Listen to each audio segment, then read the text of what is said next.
dadka qaaday viruska corona caalamka oo dhan ay gaadhayaan 1 milyan iyadoo 54,000 oo qofna ay u dhimatay tan iyo markii uu bilaabmay. haddii aynu eegno wararka ugu dambeeyay caabuqan ilaa iyo hadda Maraykanka ayaa tirada ugu badan ee caalamka dadka oo haleelay virusku ay ku nool yihiin iyadoo ay gaadhayaan 1 milyan. waxaana ilaa iyo hadda la diiwaan geliyey 6,000 oo dhimasho dalka Maraykanka.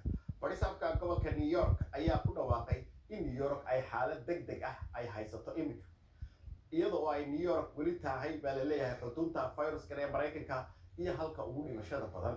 mas-uuliyiinta ayaa dadka ku amray inay wejiga dabooshaan oo ay maaskaro gashadaan marka ay dibadda u baxayaan. We're advising New Yorkers. waxaan kula talinayaa dadka New York inay xirtaan maaskaro marka ay dibadda u baxayaan ama ay dad u dhowaanayaan. It could be a scarf, xataa khamaarka qoorta lagu xirto ha noqotee ama masar aad adiga guriga ku samaysatay khasab maaha inaad xirato maaskarada dhaqaatiirta. balse madaxweyne Trump ayaa isagu sheegay inaanu doonayn in uu dadkiisoo dhan ku qasbo xidhashada maaskarada ama maaska.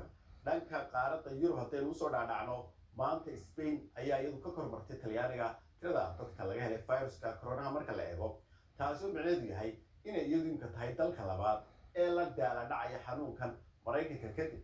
dadka Spain ee xanuunka qaba ayaa ilaa hadda gaadhaya 118,000 oo qof. 932 qof ayaa dhintay 24 saacadood ugu dambeeyay dalka Spain, taasi oo ka yar dhimashadii shalay. waxaad wala isweydiinayaa miyay tahay haddaba in dadku ay afduubka xidhaan ama maaskarada si loo xakameeyo faafidda viruska corona. su-aashan ayaa haddaba waxaa qiimeynaya la taliyayaasha hay-adda caafimaadka adduunka WHO kadib daraasado cusub oo sheegay in viruskani uu gaari karo meelo ka fog sidii hore loo aaminsanaa, oo ay waddamo ay ka mid yihiin Maraykanka ayaa haddaba doodani ka socotaa oo la doonaya bal in la eego in dadku ay meelaha fagaaraha oo dhan ay tahay inay u xidhaan. Junayd Faarax ayaa inoo haya. ilaa iyo intee leeg ayay hindisadu gaari kartaa? miyayse xirashada maaskaradu yarayn kartaa faafka viruska? daraasad cusub ayaa lagu ogaaday in ay hindisadu gaari karto meel ka fog sidii hore loo haystay.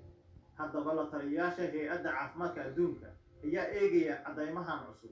dalka Maraykankana kaamirooyin si qaas ah loo sameeyey ayaa qabtay hindisada, taas oo muujinaysa in faniinka qaar ay meel loo gaareen, laakiin in badan ayaa gaaray meel ka fog. saynisyahanada daraasadan sameeyey ayaa ku talinaya in xirashada maaskaradu ay hoos u dhigi karto qaadista viruska. maaskarada ayaa si lama filaan ah u noqotay muuqaal caam ku ah adduunka oo dhan, laga bilaabo suuqyada waaweyn ee California ilaa iyo saraakiisha booliiska ee gaafureegaya waddooyinka Faransiiska. ilaa iyo hadda talooyinku waxa ay ahaayeen in dadka caafimaadka qaba aysanba u baahnayn inay xirtaan maaskarada ka sokow kuwa xanaaneeya dadka waayeelka ah ee viruska qaba, laakiin taladaas ayaa isbedeli doonto. waxay noqon kartaa in xirashada maaskarada ay ka wanaagsan tahay arrinta in dadku kala fogaado, laakiin waa haddii si sax ah loo xirto iyo in dadka aysan viruska isqaadsiin marka ay iska siibayaan maaskarada, markaana aysan taaban meel virusku gaaray.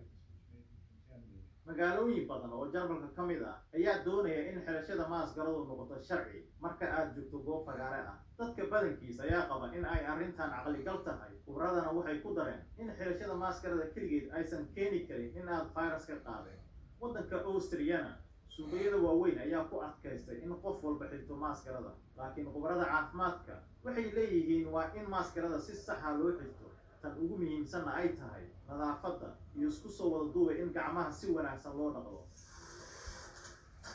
warshadaha Roma ee dalka Talyaaniga ayaa isku bedelay kuwa sameeya maaskarada xilli baahi weyn loo qabo, laakiin hal walaac oo xirashada maaskarada keeni karto dunida oo dhan ayaa waxa ay tahay in ay adkaato in shaqaalaha caafimaadka ay helaan in ku filan.